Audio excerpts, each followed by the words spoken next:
اللہ تبارک و تعالی فی کتاب المجید اعوذ باللہ السمیع العلیم من الشیطان الرجیم بسم اللہ الرحمن الرحیم کل نفس ذائقۃ الموت۔ معزز ناظرین،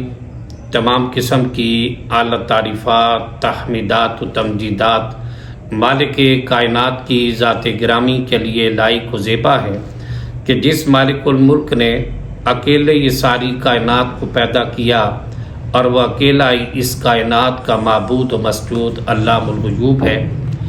اسی کی قدرت ہر جگہ موجود ہے۔ لاکھوں کروڑوں درود و سلام ہوں اس ہستی اقدس و مقدس پر کہ جن کا نام نامی اسم گرامی جناب محمد مصطفیٰ صلی اللہ علیہ وآلہ وسلم ہے۔ حضرات عزیز وقار، آج کی گفتگو مختصر سے وقت میں چند گزارشات یاد موت کے حوالے سے آپ کی خدمت میں گوش گزار کریں گے۔ رب ذوالجلال ہمیں حق بات کہنے کی اور اس پر عمل کرنے کی توفیق عطا فرمائے۔ حضرات، موت ایک ایسی اٹل حقیقت ہے کہ جس کا کائنات کے اندر کوئی انکار نہ کر سکا اور نہ قیامت تک کر سکے گا۔ دنیا کی ہر چیز میں اختلاف ہے، لیکن موت کی اٹل حقیقت ہونے میں کسی کا بھی انکار نہیں ہے اور اختلاف بھی نہیں ہے، کیونکہ رب ذوالجلال نے اپنے قرآن کے اندر واضح الفاظ میں یہ بات ارشاد فرمائی کہ دنیا کی ہر چیز نے، عارضی روح چیز نے موت کا ذائقہ ضرور چکھنا ہے، اور وقت بڑی تیزی سے گزرتا ہے۔ جس طرح گھڑی چلتی ہے اسی طرح ہماری زندگی کے منٹ گھنٹے کم ہو رہے ہیں، اور لوگ سوچتے ہیں کہ یہ بچہ بڑا ہو رہا ہے اور میں بڑا ہو رہا ہوں۔ حقیقی بات نہیں ہے، حقیقت یہ ہے کہ بڑا نہیں ہو رہا بلکہ دن بدن چھوٹا ہو رہا ہے، اس کی زندگی کم ہو جاتی ہے۔ 1 سال جب بچے کا ہو جاتا ہے، لوگ مغرب کی دیکھا دیکھی، یہود و نصارہ کی تقلید کے اندر بچے کی خوشی مناتے ہیں، اس کی سال گرہ کرتے ہیں۔ میرے بھائیوں، یہ سال گرہ نہیں ہے، یہ سال گرہ ہے۔ زندگی سے 1 سال کم ہو گیا اور آپ خوشی کرتے ہیں۔ میرے بھائیوں، یہ بات یاد رکھیں، اگر کوئی بندہ زیادہ بیمار ہو جاتا ہے، ہمارے معاشرے میں لوگ کہتے ہیں کہ یار یہ بندہ مر مر کے بچہ ہے، اتنی دیر ہو گئی یہ بیمار ہوا اور یہ مر مر کے بچہ ہے۔ حقیقی بات یہ ہے میرے عزیزو، مر مر کے نہیں بچتا بلکہ بچ بچ کے مرے گا۔ حقیقت یہ ہے۔ تو یہ موت ایک اٹل حقیقت ہے، اس سے اپنے آپ کو بندہ کبھی بھی بچا نہیں سکتا، موت سے اپنے آپ کو چھپا نہیں سکتا، کیونکہ مالک کائنات نے اپنے قرآن کے اندر یہ بات ارشاد فرمائی۔ اللہ رب العالمین فرماتے ہیں اینما تکونوا یدرککم الموت ولو کنتم فی بروج مشیدہ۔ فرمایا کہ اگر تم مضبوط قلعوں کے اندر بھی جا کے پناہ لے لو، چھپ جاؤ، موت تمہیں وہاں بھی نہیں چھوڑے گی۔ موت یہ ایسی حقیقت ہے، اس سے کوئی بندہ نہ بچ سکا ہے نہ بچ سکے گا۔ لوگ کہتے ہیں اپنی طاقت کے نشے میں، اپنے اقتدار کے نشے میں، اپنی کرسی کے نشے میں، اور کوئی اپنے پیسے کے بل بوتے پر دوسرے کو دھمکی دے کے کہتا ہے میں تمہیں نہیں چھوڑوں گا، میں تمہیں زندہ نہیں رہنے دوں گا، میں تجھے زندہ نہیں چھوڑوں گا۔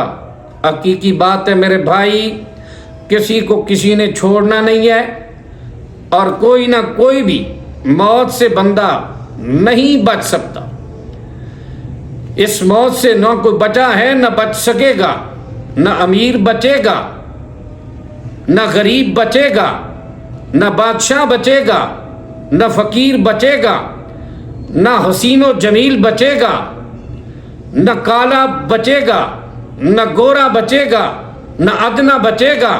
نہ اعلیٰ بچے گا۔ تمام تر زیرو چیزوں نے ایک دن ہلاک و ختم ہو جانا ہے۔ اللہ اکبر۔ رب ذوالجلال نے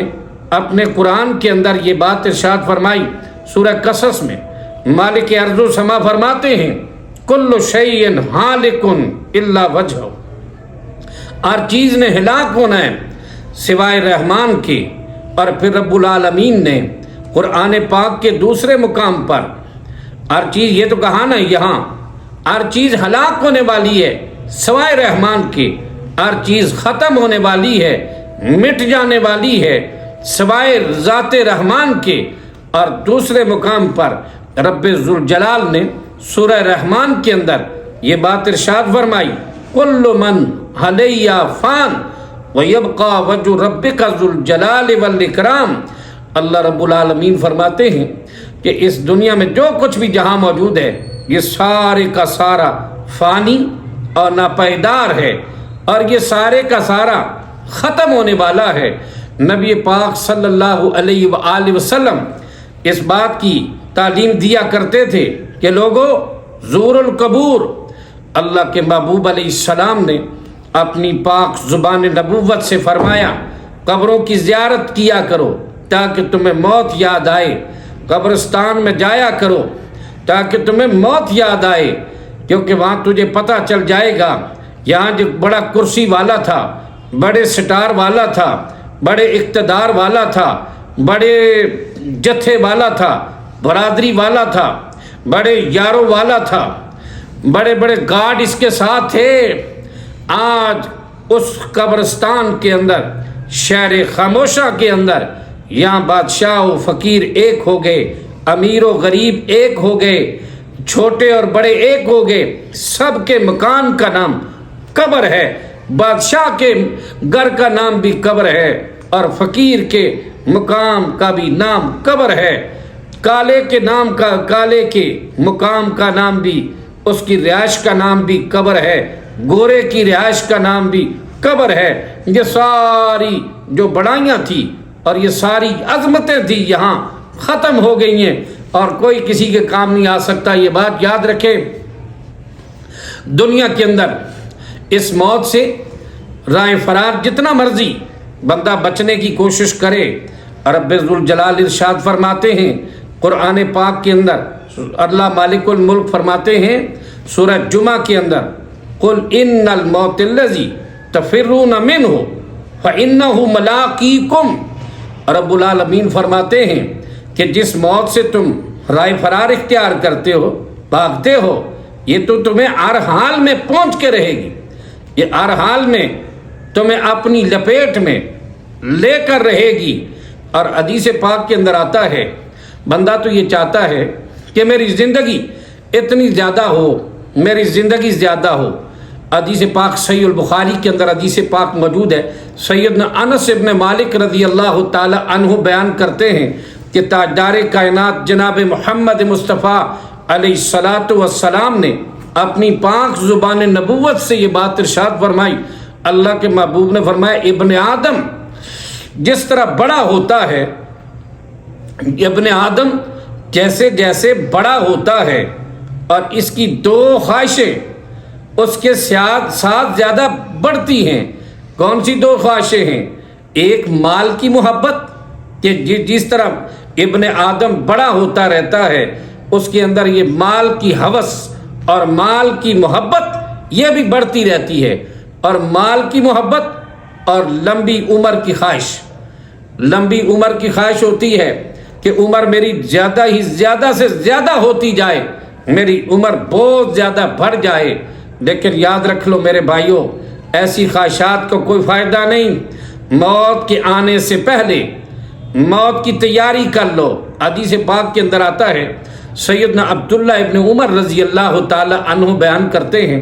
سنن ابن ماجہ کے اندر یہ حدیث مبارکہ ہے کہ تاجدار کائنات جناب محمد مصطفیٰ علیہ السلام کے پاس حضرت ابن عمر کہتے ہیں کہ میں رسول پاک علیہ السلام کے پاس بیٹھا ہوا تھا، آقا کے ساتھ تھا، رسول کی رفاقت میں تھا، تو ایک انصاری صحابی آئے، اس نے تاجدار کائنات علیہ السلام سے 2 سوال کیے، اور اللہ کے محبوب علیہ السلام نے ان کے 2 سوالوں کا جواب دیا۔ پہلا سوال کیا، فرمایا اللہ کے محبوب بتائیں مومنوں میں سب سے افضل کون ہے؟ تو تاجدار کائنات علیہ السلام رحمت للعالمین علیہ السلام نے فرمایا مومنوں میں سب سے افضل وہ ہے کہ جس کا اخلاق سب سے اچھا ہو، جو اخلاق کے لحاظ سے سب سے بہتر ہو، جس کا اخلاق سب سے بہترین ہو، اور میں وہ اچھا ہے، مومنوں میں افضل وہ ہے۔ اور پھر وہاں اللہ کے محبوب بتائیں مومنوں میں عقل مند کون ہے؟ تو تاجدار کائنات جناب محمد مصطفیٰ علیہ السلام نے فرمایا مومنوں میں عقل مند وہ ہے کہ جو اپنی موت کو کثرت سے یاد کرتا ہے اور موت کے بعد پیش آنے والے حالات کے لیے تیاری کرتا ہے، اس کے لیے مستعد کرتا ہے، اپنے آپ کو تیار کرتا ہے۔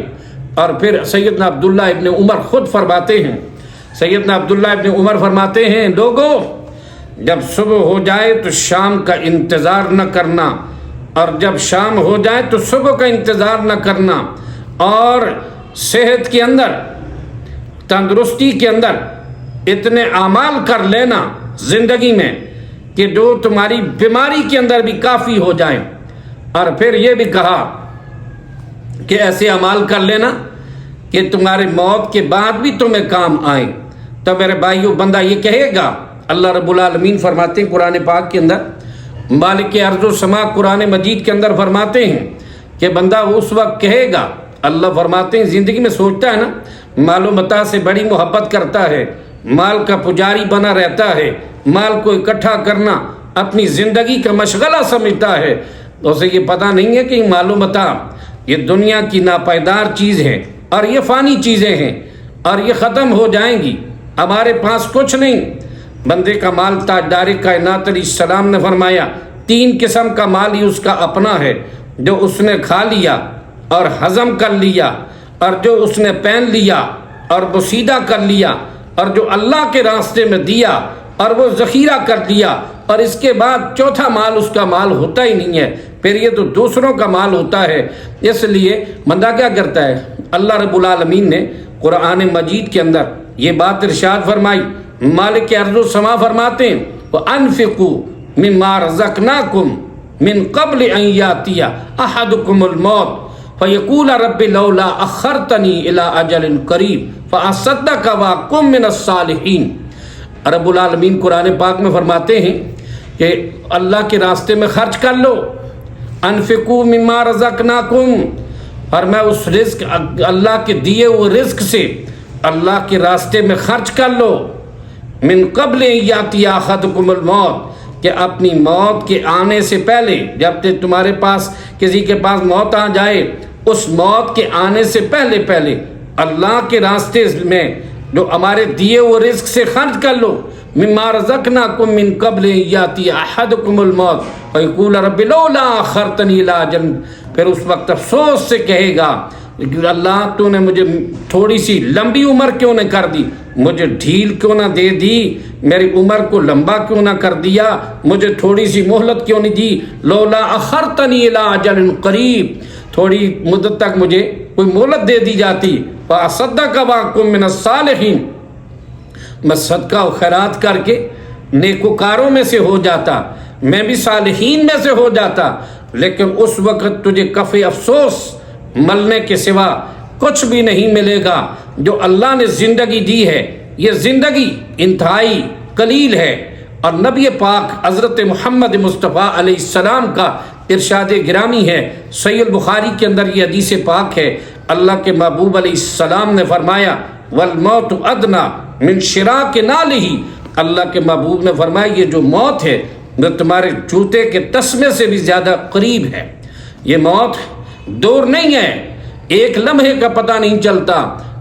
دن کو بندہ ہمارے پاس ہوتا ہے، شام کو اعلان ہو جاتا ہے فلاں بندہ فوت ہو گیا، بندہ سوچتا ہے یہ تو اچھا بھلا تھا، یہ تو صحت مند تھا، اس کو کیا ہو گیا؟ لیکن میرے بھائیو رب العالمین کا یہ فیصلہ ہے، جب موت کا وقت آ جاتا ہے پھر ایک سیکنڈ نہ آگے ہو سکتا ہے نہ پیچھے ہو سکتا ہے۔ یہ زندگی ہماری اس طرح ہے، یہ گھڑی جو چل رہی ہے نا، وقت ہے، یہ وقت جو چل رہا ہے، یہ گھڑی جو چل رہی ہے یہ مسلسل چل رہی ہے۔ یہ ہماری زندگی سے ہر منٹ کم ہو رہا ہے، ہر گھنٹہ کم ہو رہا ہے، ہر دن کم ہو رہا ہے۔ اس طرح یہ زندگی ہے، اس طرح مسلسل۔ اور اس لیے میں کہا کرتا ہوں اپنا وقت ضائع نہ کیا کرو۔ وقت جو ہے وہ زندگی ہے، جس نے وقت ضائع کیا اس نے زندگی کو ضائع کیا۔ میرے بھائیوں اتنی سی حقیقت ہے۔ میں کہا کرتا ہوں ایک جملہ کہ جب زمین کا انتقال ہوتا ہے تو زمین بندے کی ہو جاتی ہے، اور جب بندے کا انتقال ہوتا ہے تو بندہ زمین کا ہو جاتا ہے۔ دنیا میں جتنی مرضی عیاشیاں کر لو، کچھ بھی کر لو گے میرے بھائیوں، اس دنیا کی ناپائیداری تمہارے سامنے آ جائے گی، اور پھر تم یہ کہو گے، جس طرح کے بڑے بڑے بادشاہوں کو بھی یہ کہنا پڑا، جو موج و مستی کی زندگی گزار کر، عیش و عشرت کی زندگی دنیا کے اندر گزار کر دنیا سے گئے، آخر ان کو بھی کہنا پڑا، بہادر شاہ ظفر جیسے لوگوں کو بھی کہنا پڑا، کہتے ہیں لگتا نہیں ہے دل میرا اجڑے دیار میں، کس کی بنی ہے عالم ناپائیدار میں، مانگ کے لائے تھے عمر دراز 4 دن، 2 آرزو میں کٹ گئے 2 انتظار میں۔ تو میرے بھائیوں کیا ہے، یہ زندگی لمحات میں چلی جائے گی۔ اپنی موت کو کثرت سے یاد کیا کرو، اور زندگی کے اندر ہر دن کو زندگی کا آخری دن سمجھا کرو۔ میں ایک مثال دیا کرتا ہوں کہ زندگی انسان کی اس طرح جا رہی ہے، برف کے بلاک کی طرح ہے، جس کو پھٹے کے اوپر رکھ دیا جائے ہر لمحے وہ پگھلتی رہتی ہے، ایک لمحہ بھی ایسا نہیں ہوتا کہ وہ نہ پگھلے۔ اس طرح ایک انسان کی زندگی کا کوئی لمحہ ایسا نہیں، کوئی سیکنڈ ایسا نہیں، کوئی منٹ ایسا نہیں، کوئی گھنٹہ ایسا نہیں جو انسان کی زندگی سے کم نہ ہو رہا ہو۔ اس لیے ہمیں دنیا کی عارضی زندگی کے اندر آ کر ہمیشہ اپنی آخرت اور عاقبت کے لیے تیاری کرنی چاہیے۔ دنیا آخرت کی کھیتی ہے، یہاں پر جو کچھ بیجیں گے آخرت میں جا کے کاٹ لیں گے۔ رب ذوالجلال ہمیں ایسی شاندار زندگی گزارنے کی توفیق دے کہ ہم دنیا سے چلے جائیں تو لوگ ہمارے لیے دعائے مغفرت کریں، اور ہمارے اخلاق اور ہمارے کردار کا، ہماری بہترین باتوں کو لوگ اپنی زبانوں پہ لاتے رہیں اور گواہی دیتے رہیں، اور مالک کائنات ہمارے اوپر مغفرتیں فرماتا رہے۔ رب ذوالجلال کی بارگاہ میں اللہ تعالی ہمیں سمجھنے کی توفیق عطا فرمائے۔ میرے بھائیوں اس طرح نہ ہو جائے، تو اس طرح ہمارا جو حال ہے نا وہ تو اس طرح ہے کہ ہم یہ سمجھتے ہیں کہ ہمیں سمجھ ہی نہیں ہے، سنتے رہتے ہیں، باتیں سنتے ہیں، قرآن کی باتیں بھی سنتے رہتے ہیں، رسول اللہ کا فرمان بھی سنتے رہتے ہیں، اس کے باوجود کہتے ہیں اے نفس کے ہاتھوں تو مجبور کتنا، اے نفس کے ہاتھوں تو مجبور کتنا، سب جان کر بھی ہے لاشعور کتنا، جس چہرے پہ ہے، جس چہرے نے ہے ایک دن مٹی میں مل جانا، اس چہرے پہ ہے تجھے غرور کتنا، جن کی سنت پہ چلنا تجھے گوارا نہیں، وہ روئے تھے تیرے لیے حضور کتنا۔ رب ذوالجلال ہمیں اپنی موت کی یاد کرنے کی اور فکر کرنے کی اور تیاری کرنے کی توفیق دے۔ وما علینا الا البلاغ۔